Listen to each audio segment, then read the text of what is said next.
This podcast is sponsored by Murgatroyd, intellectual property attorneys.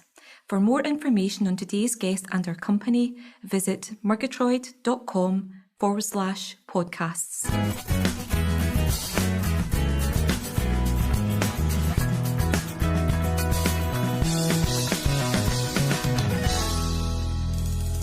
Welcome to the fourth season of Murgatroyd's Innovation Talks podcast. We're delighted you've joined us. If you have any questions, you can email us at innovation.talks@murgatroyd.com or via @Murgatroyd on Twitter. And please remember to subscribe so you don't miss any future episodes. So let's go straight into today's podcast. Hi, I'm Beth Marshall, a UK and European patent attorney in our Aberdeen office, and I'm delighted to be here today with Wendy Crosby, who heads up our design team at Murgatroyd.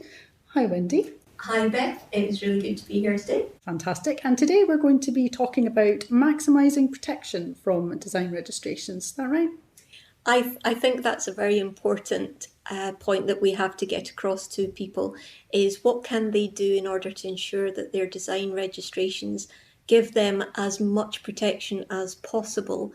And today we're going to touch on a couple of aspects that can hopefully give people some pointers as to things that they can do or alternatively avoid doing that can affect the protection of the design registration that they get. Great. So maybe a good place to start would be to talk a little bit about how the scope of a design is determined. Do you file a written description of the design, for example? That's a very good point, Beth. Unlike patents where you have to file text in relation to how you would describe your invention, with designs, everything to do with the protection is related to what the design looks like. So the thing that we file for designs are drawings or images of the design. And it's very important to understand that when you file a design application, it's unlikely that you will have an opportunity to change the drawings or images that you filed. So getting them right at the outset is crucial to the protection that you end up with the registration. So as I've said, designs really are conveyed by pictures rather than words. You could file a photograph or a computer assisted drawing, as with CAD drawings, or in some cases it's even possible to file a sample of the product itself. I would say, however, that line drawings are the preferable way of showing the design because the outline of the product can be shown very clearly without adding additional detailed features that you don't intend to add. The more detail in the drawings, the more limiting the registration becomes because you're providing more opportunities for a competitor to design their products around yours. If I could just give you some examples on that. If you file line drawings showing the outline of your product, the protection will extend to any products made in the same shape. They may have a different surface decoration, but because the surface decoration is not included in your original line drawings, that's not taken into account by the courts when comparing your competitor's product against your registration. However, if you file photographs to show your design, then all of the features in the photograph, including things like coloured elements, particularly contrasting coloured features of the product, or even the way that the light can play over the surface of the product, can be taken into account if that's shown in the drawings in order to provide an opportunity for a competitor to avoid infringement of the registration. So from the sounds of that then, would you always recommend that line drawings are used when you file design applications?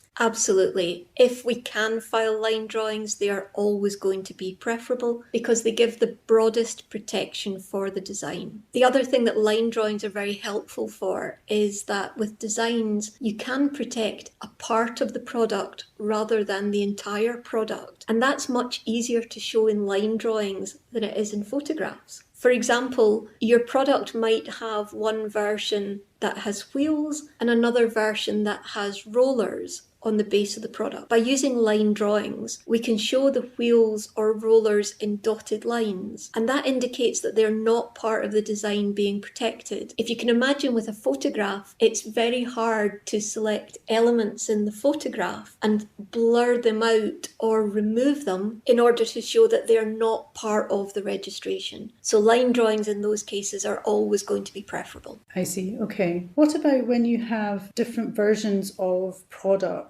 like you just mentioned, where you've got wheels and rollers in one example? Can you protect them in the same application? Absolutely, you can do. And it's a significant benefit of design protection that we can file a single application that covers lots of different versions of a design. Each design in the application gets treated independently of the others. And that's very important because it means that we can protect the version of the product with wheels and also the version of the product with rollers cost effectively. We can even protect the product with either the wheels or the rollers shown in dotted lines. So that means if a competitor makes the same product in the same shape, but for example uses airbags instead of the wheels or rollers to allow the product to move around, their product will still fall within the scope of the registration that we have that protects only the shape of the product. So this allows you to protect not only the design of the product exactly as you're intending to sell it, but also to protect minor variations of the design so that it reduces the opportunity for your competitor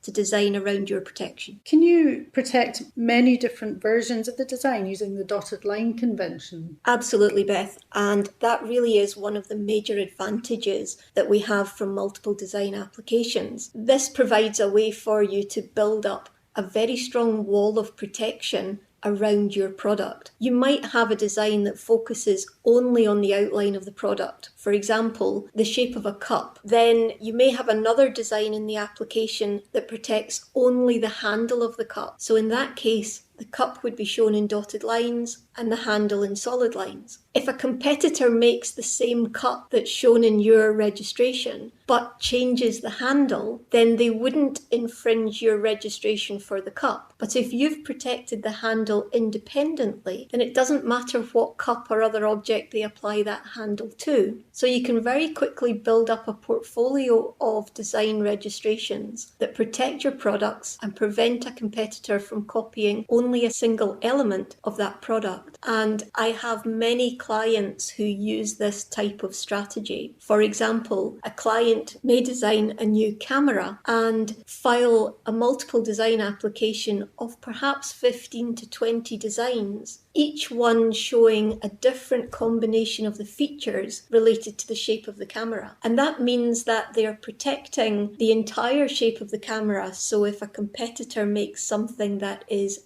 very similar or identical to their product, it falls within the registration. However, if they only take individual elements of the product, our client has the opportunity to enforce one or other of their additional registrations against them. And that's something that can be very helpful, particularly where they've used the line drawings that we talked about before, because it allows you to be very selective on particular elements of the design in order to show that only those elements are protected in a particular registration. So as I said before, you can build up a very defensive position where a competitor has to be very careful not only of copying your entire product and how that looks, but even taking individual elements of the product may mean that they're infringing one or other of your registrations. So is it expensive to protect many different versions of the design? That's really another benefit that we have with design protection. Our registration system is such that in a multiple design application, you pay a fee for the first design, but the fee for each additional design in the same application up to 10 designs is only 50% of that you paid for the first design. And it gets even better after that, because once you have more than 11 designs in the application, the fee for each design from 11 onwards is only 25% of the fee that you paid for the first design. So again,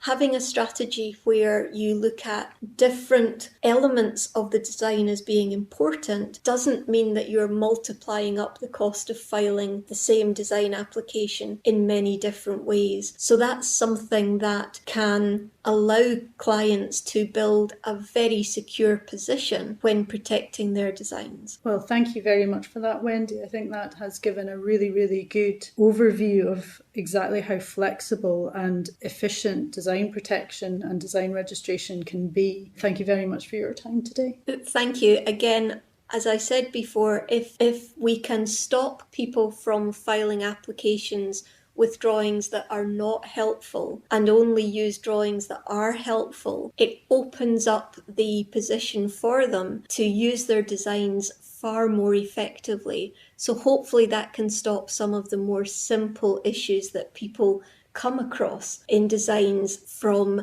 being a bigger problem to them when it comes to enforcement. Thanks for your time today. We hope you found today's podcast valuable. And remember to subscribe so you don't miss any of our future episodes. So until the next time, goodbye.